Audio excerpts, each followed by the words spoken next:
The CBS Radio Mystery Theater presents...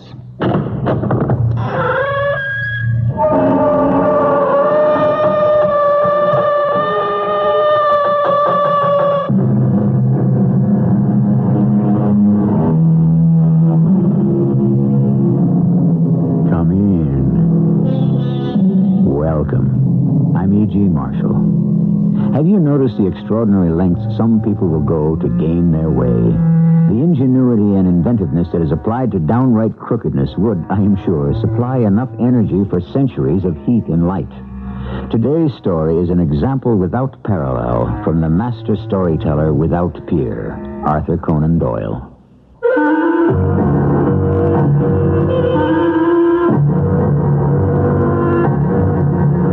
Our mystery drama, Never Answer an Advertisement, is adapted from a story by A. Conan Doyle, especially for the Mystery Theater by James Agate, Jr., and stars Russell Horton and John Beale.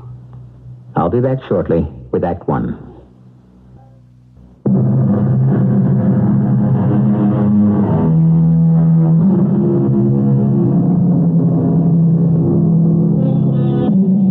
Richard Brooke had hung out his shingle, which, to those of us familiar with medical terms, means he was ready to earn a living as a doctor. So was young Sarah Brooke, his wife. Sarah had been a nurse at London Hospital where Richard had interned. She was ready to assist her husband to care for whatever patients came to the door. Days, weeks, months went by, but nobody came to the door. Sarah, I simply cannot understand it. Even patients who've been recommended to me by other doctors, where are they? The week before last, you were quite busy, Richard. I was? Well, there was that nice Mr. Trevor and old Mrs. Garland. You haven't forgotten her. Oh, 2 weeks ago. 2 patients in 2 weeks. A case of nosebleed from a lady who spent too much time over a hot stove, and the gentleman, a case of poison ivy from weeding in his garden. Oh, my sweet wife, what have I gotten you into? Nothing more than from a doctor who was struggling to get established. Do you think I expected miracles the first year?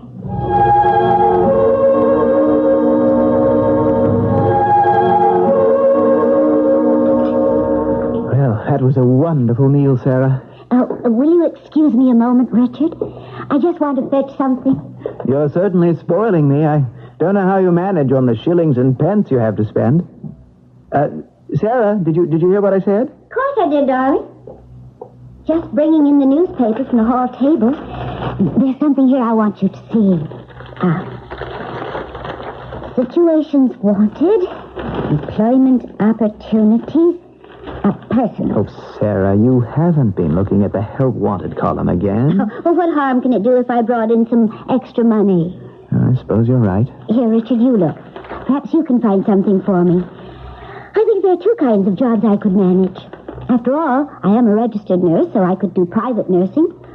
Or, as you tell me every dinner time, since I'm a witch in the kitchen, You do perform miracles, no doubt about that. Well, what about a job as a cook in someone's household? Oh, you look at this. Wanted for 1 or more days the services of a medical man. It is essential he be a man of strong physique, of steady nerves, and of resolute nature. Must be an entomologist. Coleopterist preferred. Apply in person at 44 Hanover Square, Messrs. Peabody and Freeman, solicitors. Application must be made before August 1st to John H. Faraday, Esquire. What do you think of that, Sarah? Strangest advertisement I've ever heard. Wanted a combination strong man, doctor, and expert on beetles. Now, what do you suppose they want him for? I'll tell you what else is peculiar about this advertisement. Peabody and Freeman used to be my father's lawyers. But I thought your parents were dead, Richard. Oh, yes, my mother is. And so far as I know, to be quite honest, Sarah, I've no idea whether my father's alive or not. You told me he disappeared when you were 6 years old. But your mother never saw him again. All I know is what Mother told me. He'd gone to South America, and then one day these lawyers, this same firm, Peabody and Freeman, got in touch with Mother and said Father had asked for a divorce. And she gave it to him? Well, there wasn't any question of money.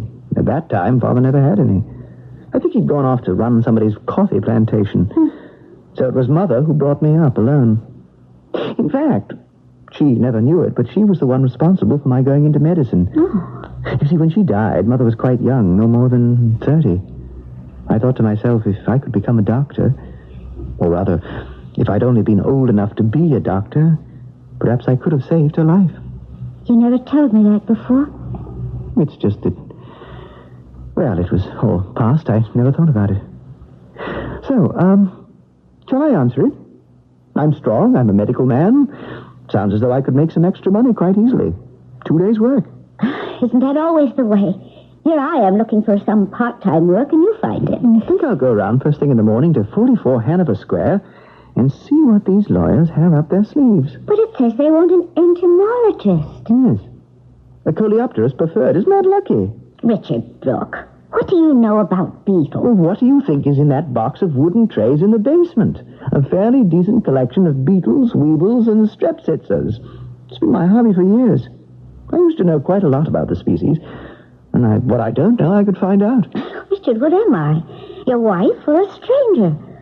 First you don't tell me about your parents, and then you collect beetles. What next? I'll tell you what is also interesting about this. Apply to John Faraday, attorney. The name Faraday. Do you know him? Oh, Faraday happens to be one of the great entomologists of the century. I've read all his books. I wonder, could they be related? What do you think, Sarah?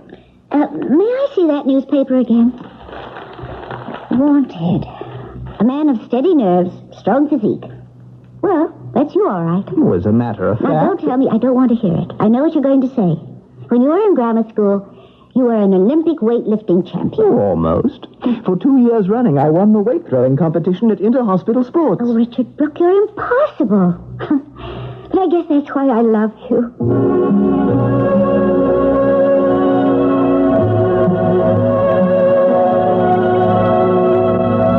Is Mr. John H. Faraday in? In reference to what, sir, may I ask? An advertisement in the Times. And your name, please? Richard Brooke. Dr. Richard Brooke. I see.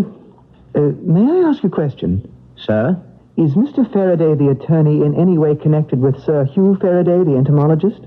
Connected? Oh, forgive me, it's not an unusual name, but it occurred to me that since this advertisement mentions knowledge of insects, perhaps, Yes. well, never mind. If you'll be as good as to take a seat, sir, I shall inform Mr. Faraday you're here. I shan't be a moment. Mr. Faraday, Dr. Richard Brooke to see you, sir. Send him in, Hoskins. Yes, sir. Mr. Faraday will see you now. He will? Right now? Now waiting? Well, thank you.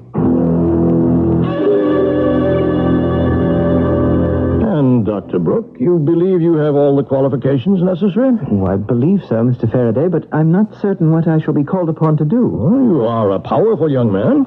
Or so I should judge from your appearance. No, I think I'm fairly strong. We agree, then. May I ask, Mr. Faraday, why you were kind enough to see me right away? Is it because my name was familiar to you? Brooke? Brooke? No, I can't say so. Well, I thought perhaps.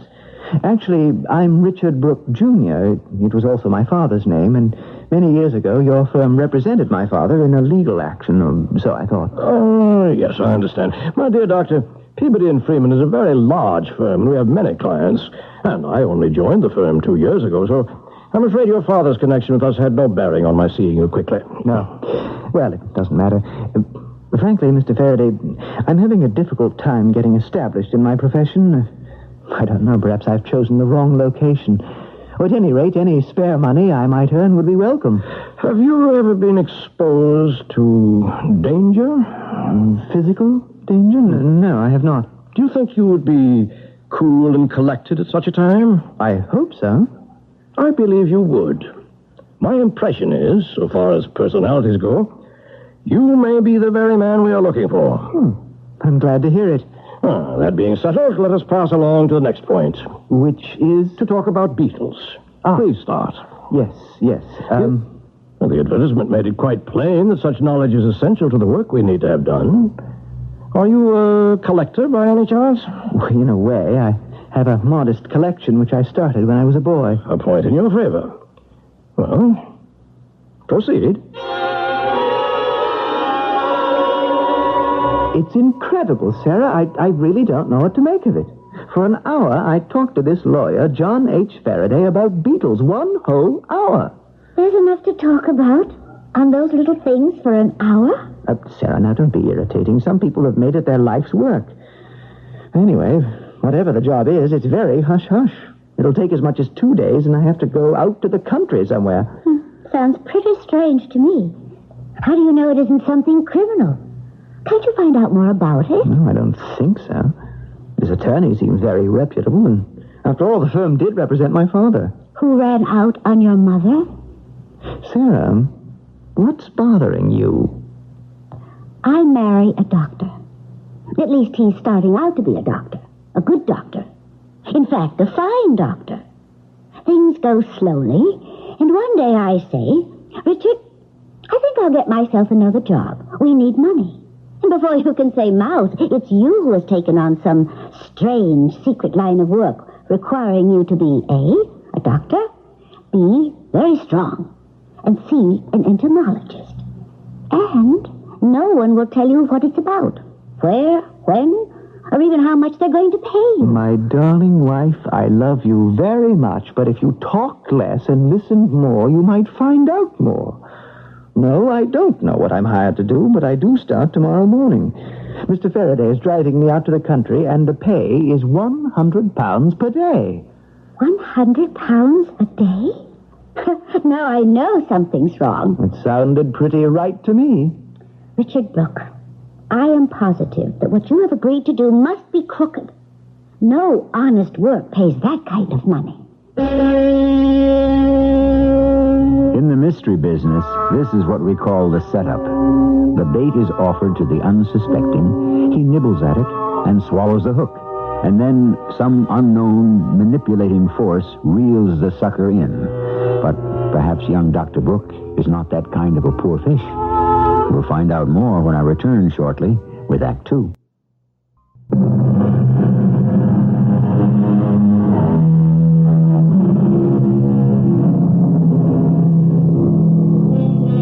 Poverty and ambition make strange bedfellows, so the saying goes. Meaning, I suppose, that if your need is great, you may close your eyes to the means. And £100 a day to perform some unknown task makes leaping before you look seem simple. At least that's what Dr. Richard Brooke keeps telling himself as he is driven into the countryside north of London. Have you brought enough clothing?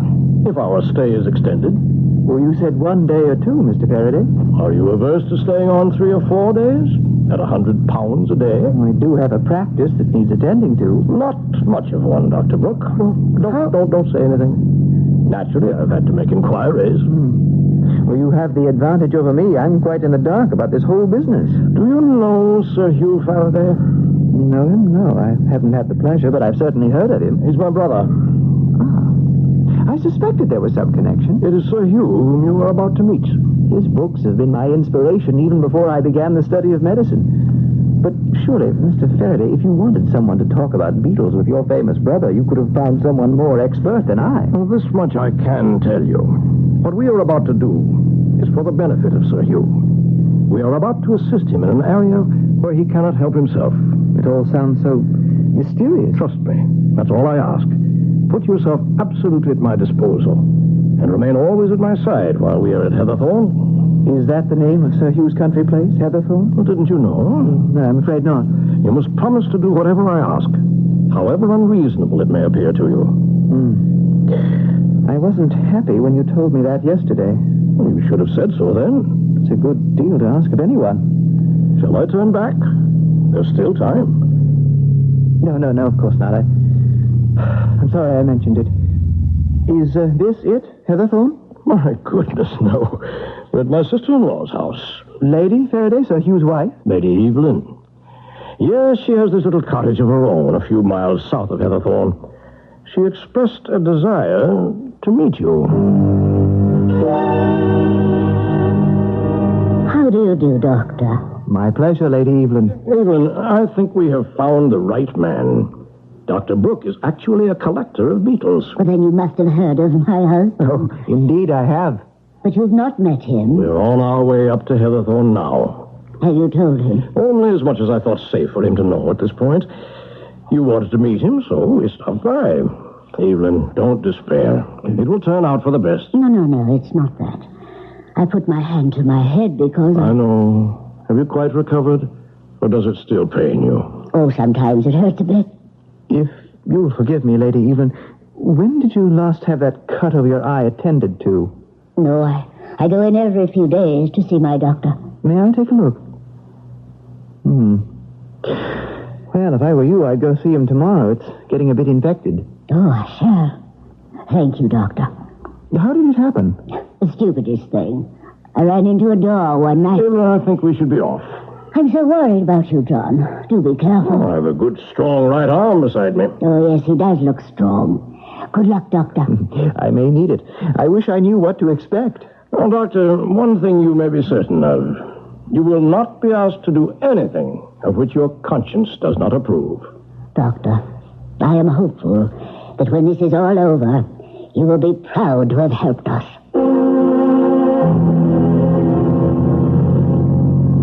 What a wonderful lady your sister-in-law is. I think she was quite impressed with you also. And may I say, it was most diplomatic of you to refrain from any deeper comment about her eye. Well, what could I say? It was no business of mine how she actually got that cut. Oh, it explains why she and my brother no longer occupy the same house. Are you saying Sir Hugh hit Lady Evelyn? I've already said more than I should have. We turn in here. This was the approach to Heatherthorne. Beautiful. What an estate. And so hidden away. I might as well be candid. Sir Hugh is rather a queer duck. In fact, we may be seeing him along the road up to the house. He spends a lot of his time out of doors.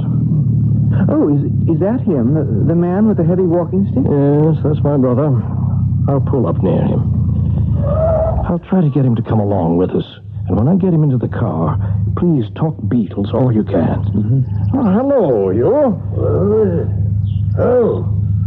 You, John. Who's that in the car with you? May I introduce... This is quite unpardonable, John. An unjustifiable intrusion. Please, Hugh, let me explain. And no explanations are necessary or accepted. You know my wish is to be left alone. This is quite inexcusable. But this is Dr. Brooke, who himself is quite an authority on coleoptera.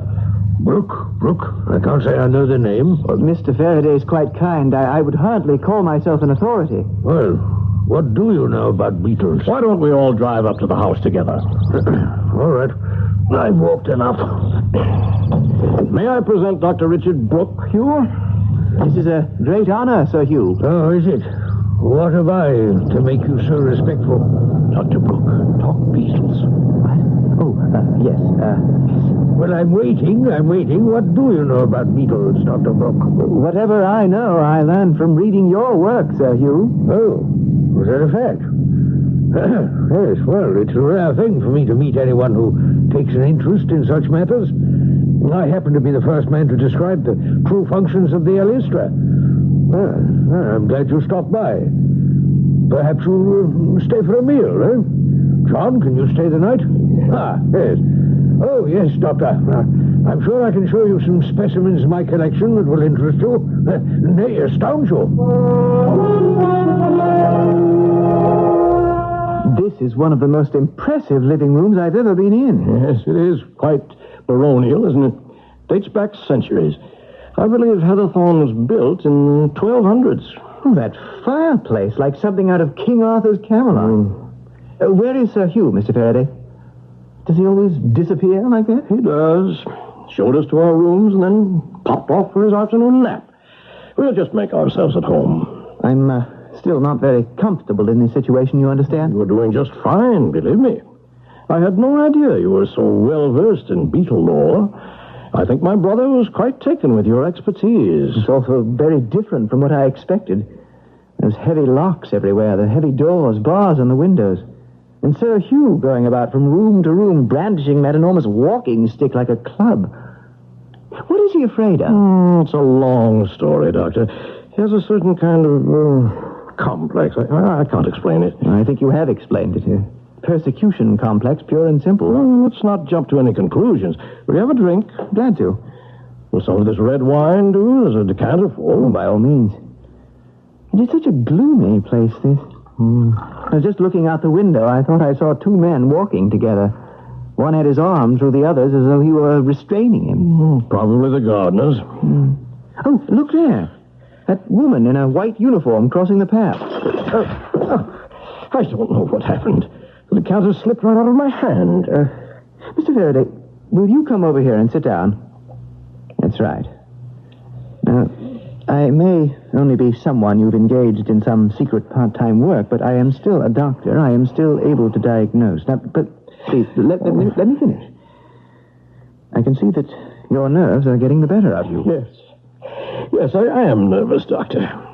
You see, this is a difficult burden for me to bear, but I am resolved to go through with it. Why don't you tell me what it is? Well, you understand what I'm doing is entirely from a sense of duty.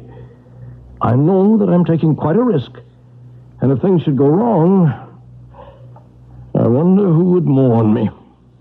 You talk as if you were about to confront death. Shh, don't say that word. Here he comes. Well. I have you both all to myself, eh, what? Dr. Brooke, you've decided to spend the night then, have you? Delighted to, Sir Hugh. Well, after dinner, a real treat. I shall show you what I know to be a collection of the rarest specimens anywhere on the continent. I have a specimen of the sacred beetle which Henri Fabre has immortalized. What do you think of that, eh? John, what's all this mess on the floor here? Glass, wine. Who broke the decanter? John, it wasn't you, was it? You careless fool. I might have known. Dr. Brooke, you see before you a man without honor in his own house. A man who is plagued by a stupid brother. Quick, Mr. Faraday, don't let Sir Hugh fall to the floor. He's fainting.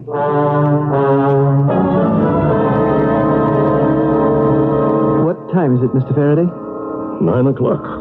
Oh, I thought dinner would never end. I don't know whether you're aware of it, but Sir Hugh is in a dangerous mental state. I don't think he's accountable for his actions. As bad as all that? I thought when you were so close to someone as I am to my brother, you make allowances. He needs expert psychiatric attention, and very soon. These things cannot be delayed. In my opinion, he's reached a critical stage of imbalance. You've seen all that? Unmistakable. Sad, a great man like that who cannot control himself, attacks his wife. I believe that Sir Hugh may be suicidal. Oh, we should certainly discuss this tomorrow, Doctor. How is this guest room you've been given? Comfortable? This room? Oh, it's fine. Mr. Faraday, I hope I am fulfilling whatever it is you hired me for. So far, yes. Yes, indeed. Well, then if you'll excuse me, I'll turn in. I'm more than a little tired. Oh, I'm sorry about that, Doctor. But your duties are not yet over. Tonight, you will not lie down in that bed. Why not? We'll take this bolster and the blanket, roll them up, and place this made-up dummy between the sheets. There. And when we turn out the lights, it will look as though you are sleeping there. Now, come with me.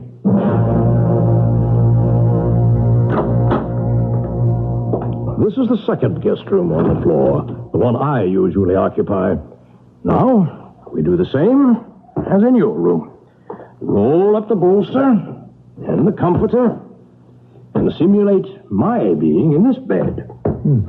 Well, now, what do I do? You remember my interest in your strength. I think tonight you will have good use of it. I want you to hide yourself inside that closet and leave the door open a crack to watch. In the closet all night? No, we shall take turns. While one of us keeps watch, the other can stretch out behind this couch. We'll divide the night. I will watch till 11. You will watch till 2. Then you wake me. I'll watch till 5 while you sleep, and so forth. But for heaven's sake, Dr. Brooke, when you're on watch, don't fall asleep. The slightest sound, mind you. Awaken me. Well, all I can make of this is that you expect we shall be attacked. Perhaps I do. Well, in that case, why not block the doors? Perhaps, Dr. Brooke, I want to be attacked. A doctor and a lawyer pay a call on a great scientist, only to find him somewhat less than responsible. Is Sir Hugh as mad as he appears? Is he dangerous? Or is this some fantastic game? It could be. We should learn more of the rules of play when I return shortly with Act 3.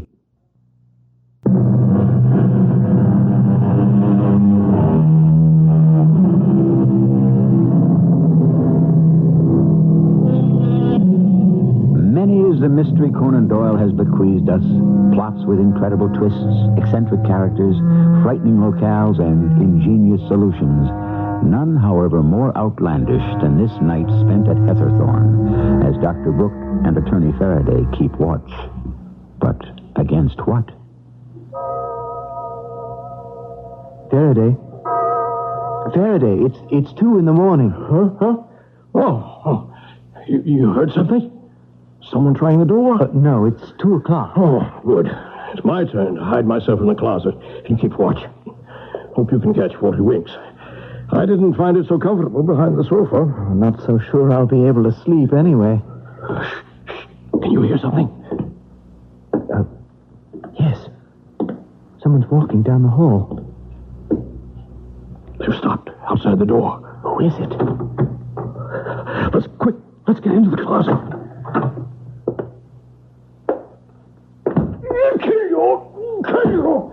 Kill you, Arthur. He's attacking the bed. Here, help me. Yes. I can't hold him back. I can't. There. I got his walking stick away from him. What? 2 of you. I'll kill you both. Let go. You. I can't hold him any longer. I'll have to knock him out.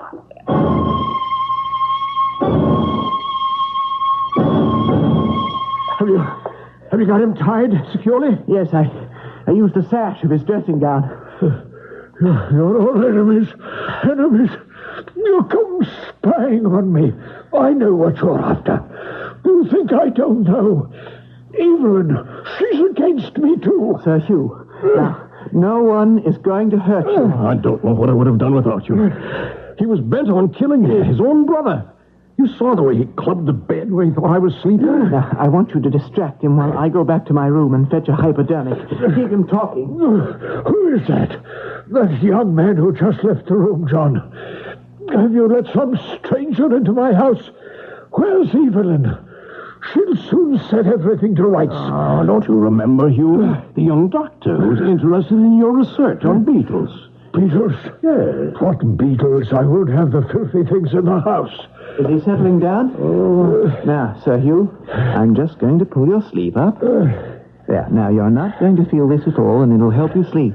John tells me Heatherthorne is infested with beetles. There we are. Now, Sir Hugh, you will forgive us if we leave you tied up this way, but it's for your own safety. Faraday, give me a hand. We'll carry Sir Hugh to the bed. Good, the sedative is beginning to work already. Up we go.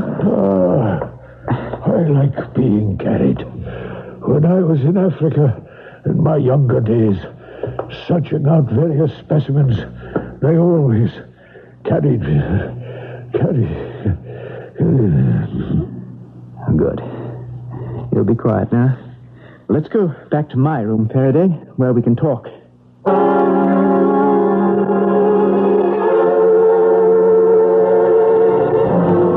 I don't believe he came in here. Let's take this rolled-up dummy from the bed and straighten out the room. I may have been next. I'll sit here. What a terrible night. If I may say so, you played a little fast and loose with me. Now, Doctor, you accepted the terms. It was you who wished to earn £100 a night. Never mind. I'll explain. I'm afraid that the madness that's overcome my brother is due to the way he's lived his life. As a young man, he spent much of it in remote and malarious places. Oh, that wouldn't have much to do with his present condition. It wouldn't? It's not the cause? No. It's much more deep-rooted than that. Well, it was my horror of a scandal that made me resort to this. My poor brother is one of the best fellows on earth, but his mind has snapped. I know it now. When he attacked Evelyn 2 weeks ago, I didn't dare face the truth. Do you realize what the truth is? That he's out of his head and should be committed. And it's worse than that, Faraday. Sir Hugh may be a homicidal maniac. He wouldn't see a doctor. So I had to resort to bringing a medical man here, under the guise of someone interested in his specialty, beetles. Then last night, I had to take the risk of baiting him so you could see with your own eyes his true condition. Well, for Sir Hugh's own well-being, there's no doubt he should be committed. I'm glad you agree. I've prepared all the legal papers. I'll be glad to sign them. And tomorrow, arrange to have him transferred to a sanitarium. I am relieved. If you'll wait a moment, I'll bring you the papers. And then I think both of us will be able to rest a little more easily. I beg your pardon. These are the offices of Peabody and Freeman. Yes, indeed. Forgive me for being so early, but I'd like to see Mr. John Faraday, one of the attorneys here. Oh, I'm sorry, Mr. Faraday is not in. He's been out a few days. Is there something I can do? It's about my husband, Dr. Richard Brooke. Yes? Do you know him? He had some dealings, I believe, with Mr. Faraday. Well, that's entirely possible, but the attorneys make their own appointments. If you tell me a little more, perhaps I can help. My husband and Mr. Faraday had some business together. They were going somewhere together. That was 2 days ago. My husband has not returned. I don't know what happened to him. It's not like him to disappear, not keep in touch. Let me go into Mr. Faraday's office. Perhaps he's left some notation as to exactly where he is. All he told me before he left, he was visiting a sick relative.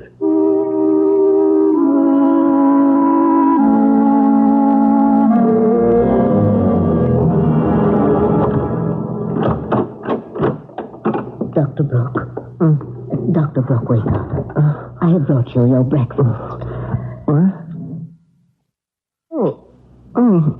Lady Evelyn, what are you doing here? Your breakfast, Dr. Brooke. Now, you eat all of it. And in a little while, Dr. Hugo will be in to see you. What is this? Where am I? Why am I wearing this straitjacket? For your own safety.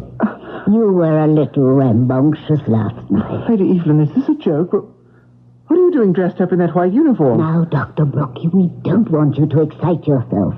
My name is Helen, not Evelyn, and I'm one of the nurses here. Nurses? I don't understand. Ooh, my head.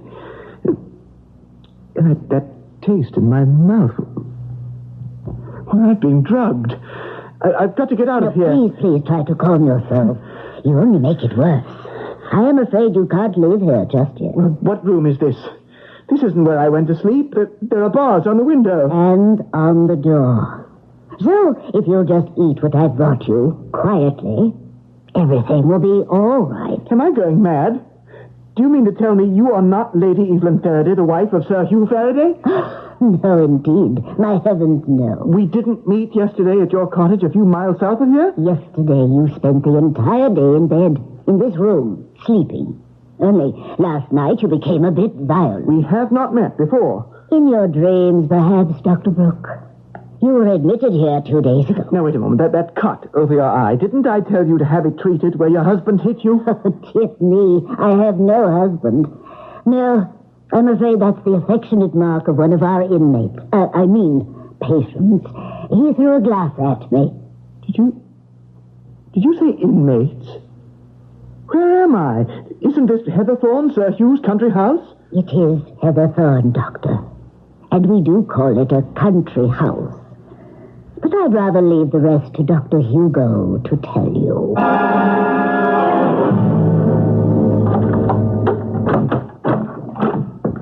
Well, sir, how are we today? I demand to know what this is all about, Sir Hugh.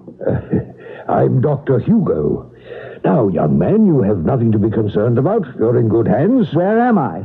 In a sanitarium. Didn't you know? How did I get here? A doctor and an attorney, yours, I believe, brought you here. What are the names? Well, the attorney's name is, admit me, I have it on the commitment papers here. Ah, yes, John H.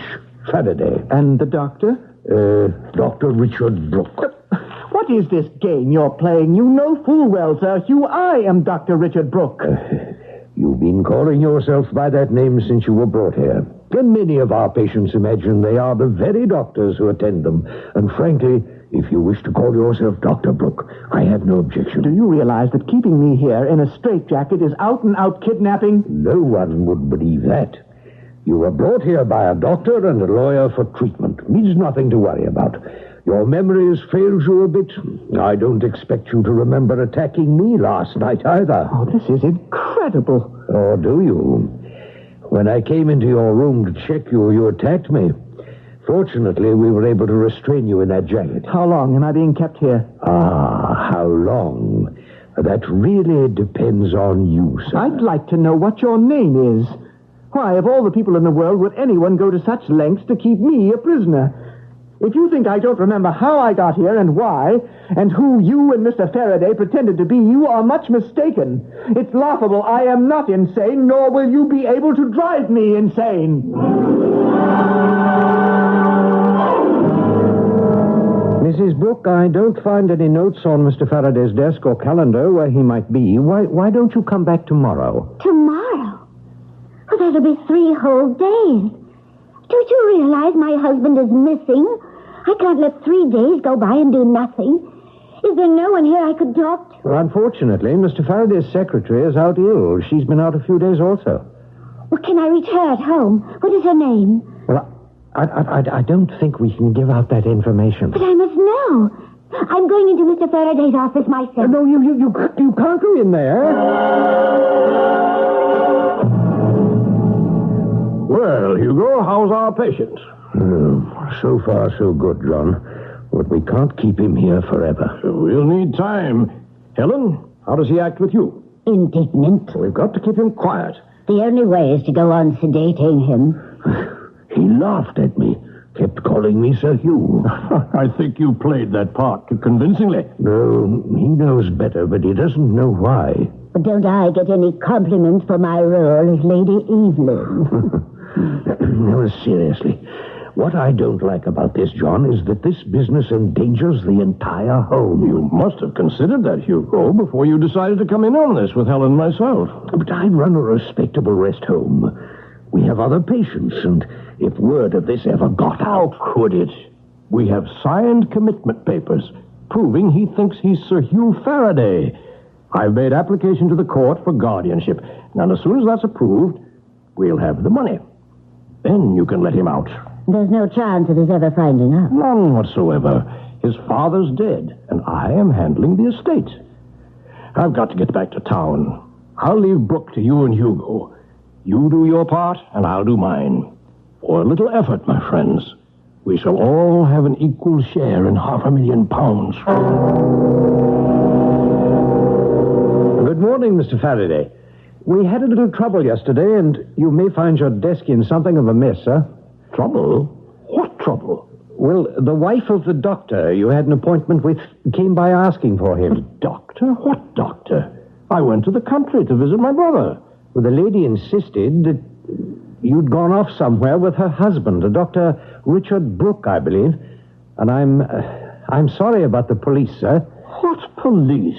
Well, she went into your office, Mr. Faraday. I couldn't stop her. She went through everything on your desk and found the name of her husband on some legal papers, sir. And then she went to the police. Incredible. The woman must be mad. Unbelievable. Yes, it is, sir. The police went round to Miss Helen's flat, your secretary, sir, and spoke with her mother. I understand her mother gave them an address in the country where Miss Helen was visiting. A nursing home? It was all very confusing. Are you sure about all this, Hoskins? Oh, yes, Mr. Faraday. The police inspector can explain it better than I, sir. He's waiting for you in your office right now, sir. Another helping, Richard? No, thank you, darling. I'm stuffed. I've said it before, and I don't mind repeating it. You are the finest cook who ever came out of nurses' training school. Perhaps it's because you've been starving yourself for 2 days. I had to keep awake and my wits about me. This steak and kidney pie is heaven. Being poor was fun while it lasted. Darling, it'll be months before I get my inheritance, and who knows, maybe before then my practice will pick up. I have a feeling it will. The whole story about how that lawyer tried to get his hands on the money your father left you has been in all the papers. You're celebrated. Yes, but not because I'm such a good doctor. Oh, that'll come. I suppose, if I keep at it. Stranger things have happened. I should say so. Here I thought I was marrying a poor, struggling doctor, and your father leaves you a fortune. Oh, Sarah, my real fortune is you. If you hadn't come chasing after me, I might still be wearing a straitjacket. The twist at the beginning, the twist at the end. The hallmark of Conan Doyle's stories. Elaborate, aren't they? The lengths to which some will go to gain their ends. When I return, I'd like to tell you what the author himself wrote about the very story you've just heard.